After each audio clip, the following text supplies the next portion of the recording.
Another little update, the display is now updated using the second core on the RP2040 on the Pico. So the update is now a little bit snappier, and you don't see the characters scroll across quite so much. I've also done the user-defined characters, so now you've got the character top left and the time over on the right, and also the also the cursors are better.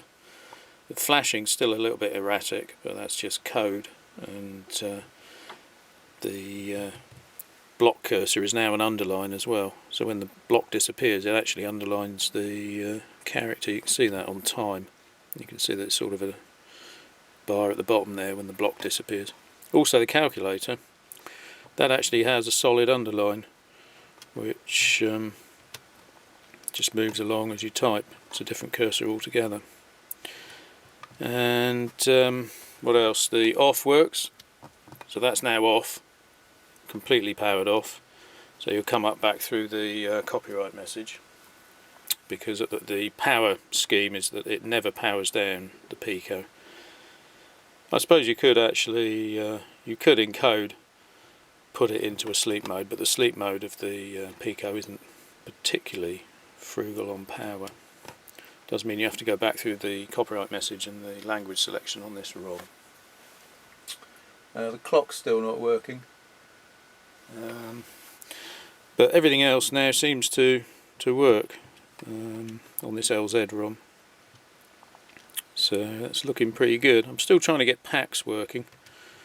If I go in there, pack A, diary, notes, that's fine. Got some code in there. If I plug a pack in, actually, well, RAM pack. So that's a RAM pack.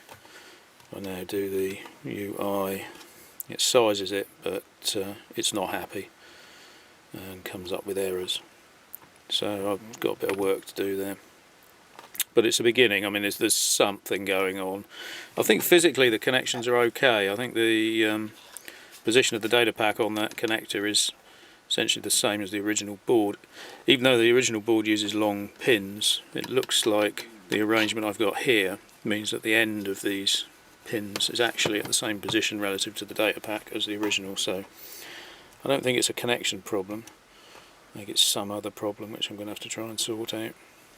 So once that happens, the real-time clock, I've soldered one on here, but I just haven't done any code to talk to it. But it's moving on. Eventually you can get out and turn it off. Yeah, so boop. So it's been a bit of a disaster. I was messing around with this, which is a top slot power adapter. I had a Psion power supply in here, about 12 volts, normally 10.4, but seems to be 12, attached to the battery connector. Now that should have been fine, because this should be able to accept quite high voltages. I mean, it's 8 volts anyway off a battery. I've run it off a power supply as well, and it was fine, but unfortunately something went wrong. I'm not really sure what, and what seems to have happened is the Pico that is soldered onto the main board here was actually damaged in some way, and that was taking an amp, and something was heating up. I'm not really sure what. It might have been the processor. Now, because it was soldered on the board, it's not a matter of just unplugging it, plugging another one in. So I did manage to get it off, and I was quite surprised really that I managed to do that. So I'm pretty sure that is broken. Now, I've had this problem with the RP2040. It does seem to be a bit delicate. I've had a few fail due to overheating, I think, when I put them onto the SD card data pack gadget thing. But this, I think, was probably some over voltage. I'm not sure how, because it is only supplied through a regulator. So anyway, I think I'll leave that until I've got a few more to play with. Maybe make some more prototypes up that are almost sacrificial or something. But I did manage to get that one off, that one there. and put another one on, and it does work. So after about half an hour's frantic desoldering and prising it off without damaging the PCB, I managed to get the thing running again. So what is quite interesting here is that this has got two data packs in there, spreadsheet and games pack, and if you scroll down here you can see it says plan and games. So this is now reading those two data packs. The plan runs, and if you go down to games, that also has the sub menu, and if you go to sub, there you go, that's the sub game running off the pack, or it's been loaded from the pack, it's now running. Don't know how to get out of that. I have to just leave it and let it hit a fish or something. So yeah, it took a little bit doing, but at the moment it's pretty reliable reading data packs. I do get this unknown error 136, I don't know what that is. I'm assuming that the data packs are actually being read correctly. There's no real problem. So yeah, I don't know what that is, I'll investigate that. I think there's still a problem reading 128K packs like this one, and that I think is to do maybe with one of the lines and the segmented nature of those. These are 32K packs I think in here, and that seems okay. You can't run off USB 5 volts here and read data packs because you don't get enough voltage on the supply line to power them up properly, so it has to run off some higher voltage. I think from the experiments I've done with the power supply it's about 6.8 volts, so a 9 volt battery is fine. Yeah, so that was a big thing that I wanted to get working, data packs. I haven't tried my pack gadget in there, that might run off a lower voltage actually, but anyway, I haven't tried that yet. And there is still something not quite right about the larger pack, definitely, and maybe some other aspects of reading data packs, but I think now, I mean, it's basically working. So you can go into the plan, and you've got a little spreadsheet there. I don't know why it says games off. I think this is an XP version of the spreadsheet, I think, spreadsheet app, so that's probably left. That's the border. I don't know why the border's not being updated, but anyway, yeah, so the data pack is being read not with any code really of mine, but it is the ROM accessing hardware lines, and they are getting mapped to the actual hardware, which is a bit involved because some of the lines that talk to the data pack are actually on the GPIOs of the Pico, and some of them are out off on a load of shift registers. So there's a little bit of fiddling around that needs to happen. But it does seem fairly fast, it doesn't seem particularly slow.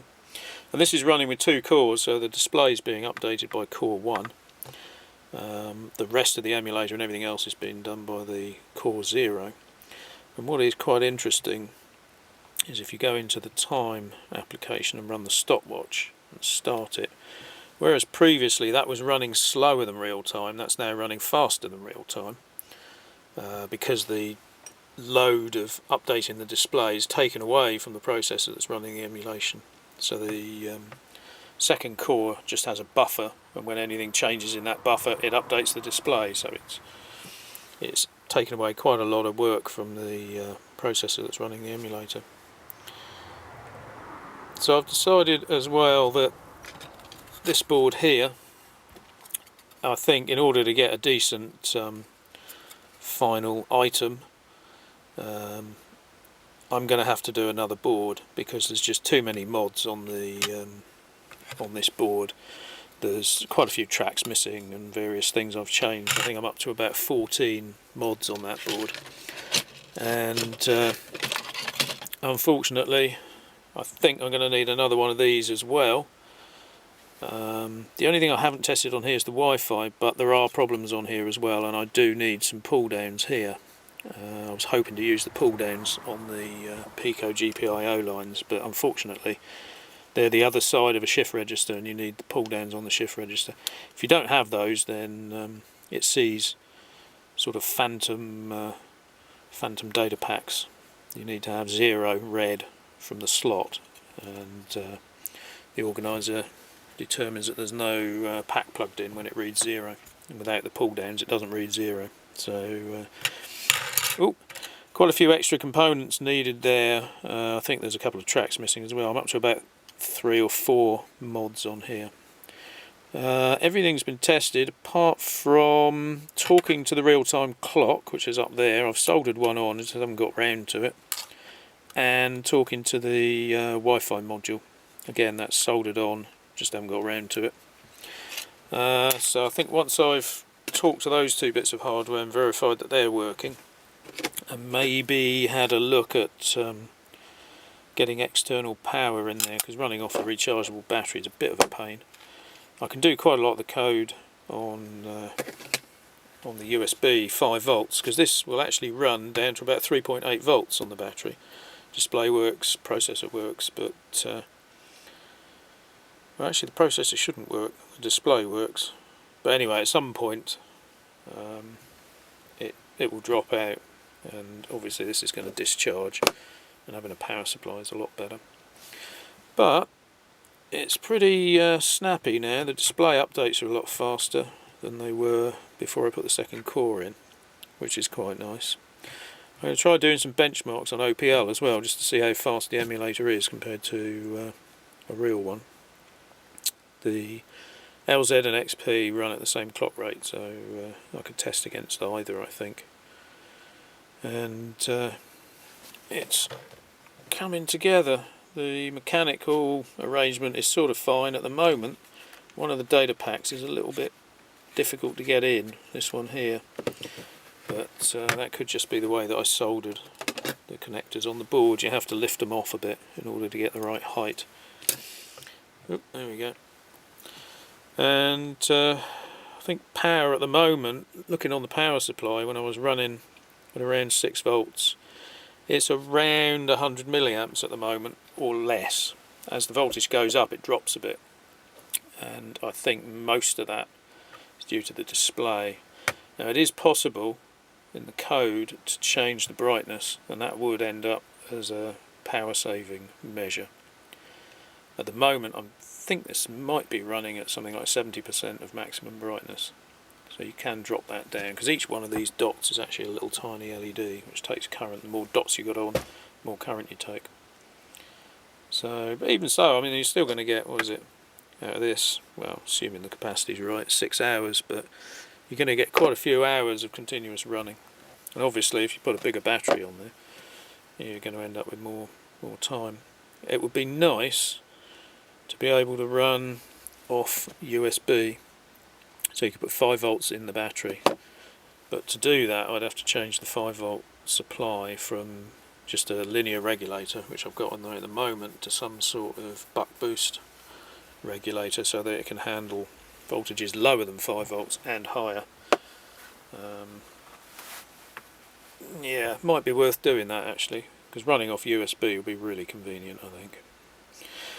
So yeah, I think now the packs are sort of working, it appears. I'm going to look, I think, at the Wi-Fi module next. Real-time clock I'm not too bothered about, that's just an I2C device. The Wi-Fi module, I do have a prototype somewhere. Where is it? Here it is. So I did prototype that.